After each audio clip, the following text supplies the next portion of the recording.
Want red beans and rice that taste real nice? Ask Corey, he got the story. Want to make lasagna better than your mama? Ask Corey, he got the story. Want blackened catfish to be your main dish? Ask Corey, he got the story. Want to make gumbo without all the mumbo jumbo? Ask Corey, he got the story. Want a king cake that ain't no fake? Ask Corey, he got the story.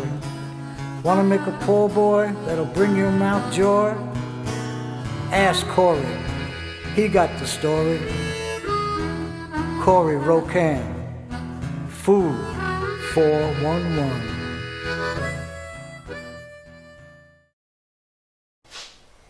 One of the things I get asked about all the time is, why don't you cook some side dishes or something easy or something that we can cook during the weekday? Okay, I agree. One of the things that I'll never do though is cook out of a box. I'll show you some recipes that you can cook during a weekday that are gourmet, not too expensive, and taste delicious. This episode is going to be about gourmet macaroni and cheese. Gourmet because it doesn't taste like macaroni and cheese, and if I call it macaroni and cheese, I just don't feel right. This macaroni and cheese is delectable. I'm serving it tonight with a steak. You could feel comfortable in having guests over and cooking this macaroni and cheese as a gourmet side dish. You go to some fine restaurants, they cook macaroni and cheese, and it's gourmet, just like this. And it's not too difficult. 25-30 minutes, beginning to end, no big deal. A lot of the time is in the cooking, not in the preparation, so it's not that big of a deal. Pay attention to the cheeses that I use, because that's really important. The white, sharp cheddar cheese, you want to get a fine cheese. Not super fine, but you want to get something that's pretty nice in your deli counter. Watch the recipe, try it, see what you think. If you like it, subscribe to the channel and like us. Alright, the first step to doing this is getting you a nice steady, sturdy Dutch oven. Get you about 5-6 cups of water in here, put some salt in there, tablespoon or so, teaspoon or so, doesn't really matter. 1 pound of pasta. You can use the traditional elbow pasta. I like to do something a little different. These are like little cups. I pretend it's like little soup bowls. It's little bowls of cheese.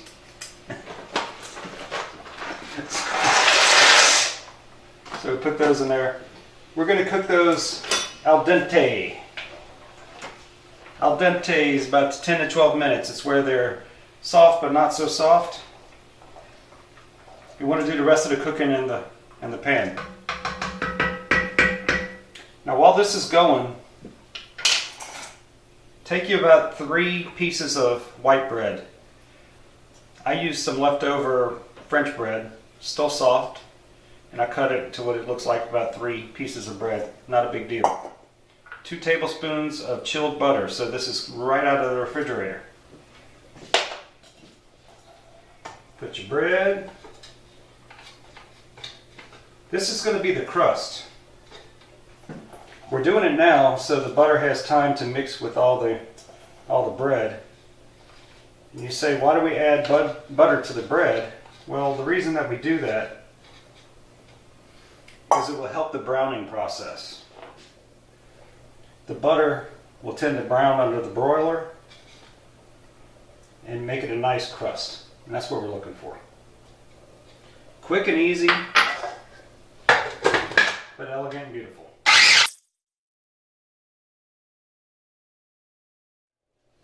We're going to let that sit.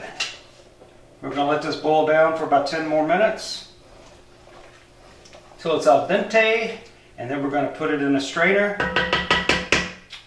and then we'll do what's next. Alright, just pulled the pasta out. It's sitting there in the strainer. It was 10 minutes al dente. Now, put the same pot back, medium heat, 0 to 10, have it on a 5. I'm talking fast because this is a weeknight. This is a quick dish. Gourmet macaroni, quick, right? Not a lot of work. 5 tablespoons of butter. Okay, we're going to make like a little roux.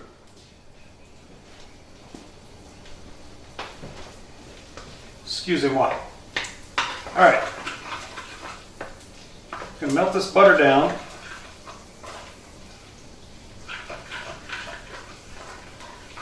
Got 6 tablespoons of butter. Of flour. Just a little bit extra flour than we have fat this time. Because we want it a little bit thicker.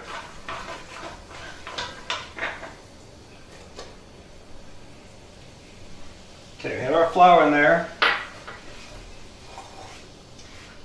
Gonna have 1.5 teaspoons of dry mustard. It's gonna give it a little depth.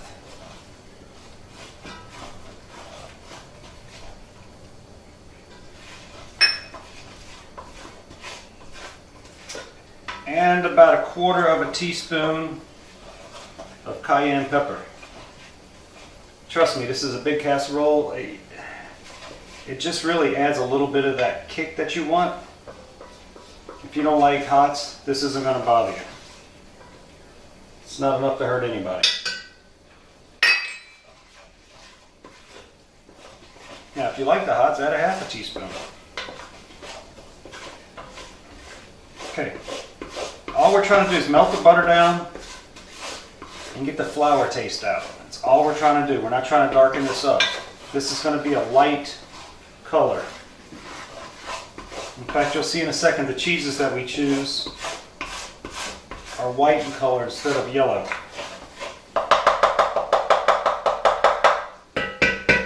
Alright. Have a whisk. 5 cups of milk. Slowly stir it in. And the reason why I say slowly is you don't want to get a lot of lumps in it. If you overwhelm it, it's a lot of cold into a lot of hot and it'll start to clump. I find if you do it in spurts, it'll be nice and smooth.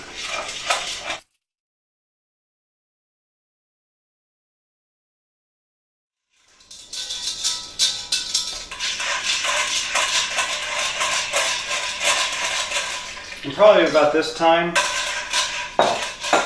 go ahead and get your broiler and put it on high.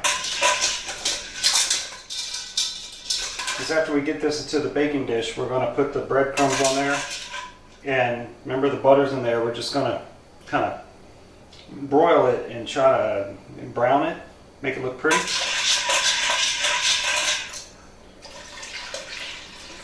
What we're going to do is get this smooth. And then cook it till it just starts to boil. You ever cook with heavy whipping cream? It's kind of a thick milk. And that's what we want this to feel like and taste like and look like. Not taste like, look like.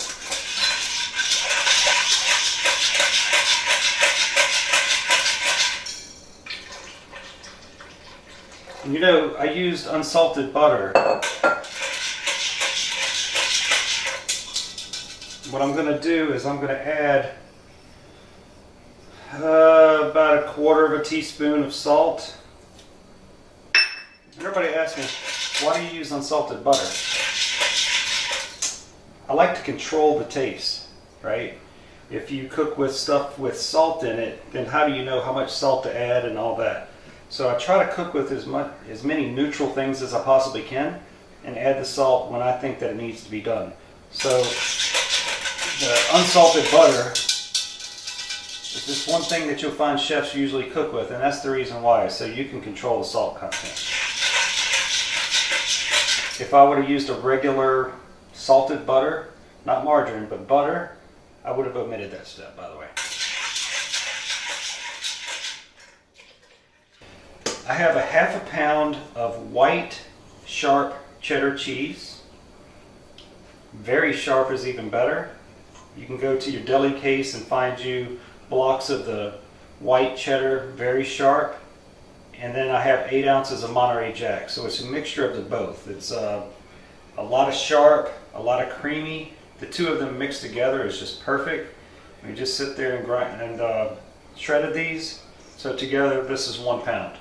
Okay, about 5 or 6 minutes. I just turned the heat down just a little bit. It started to boil. bringing it down. I'm going to bring it off the heat. Bring in the 1 pound of cheese. Just drop it in here.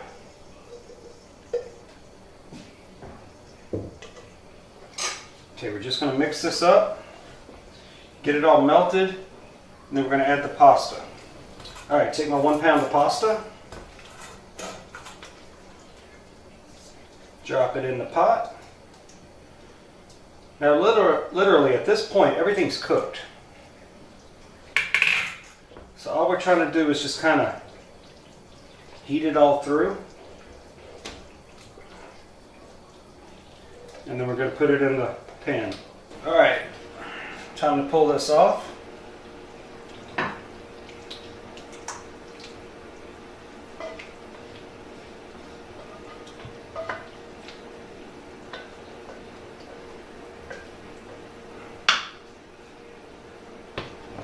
Now you see how it's more of a sauce than it is like macaroni and cheese out of a box? Much more yummy. Now we're going to take the breadcrumbs that we did with the butter. We're just going to spread it out.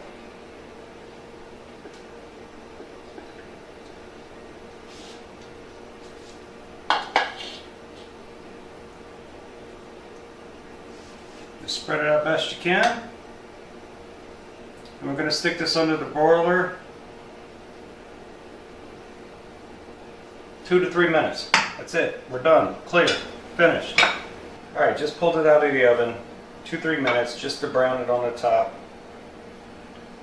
Take a look at this. Huh? Can you see that? Isn't that beautiful? Let's taste.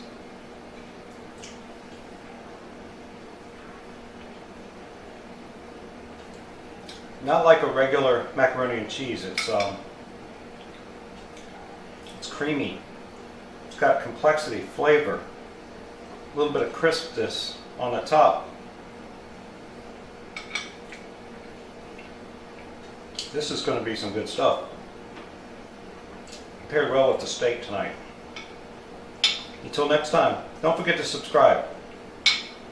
See ya.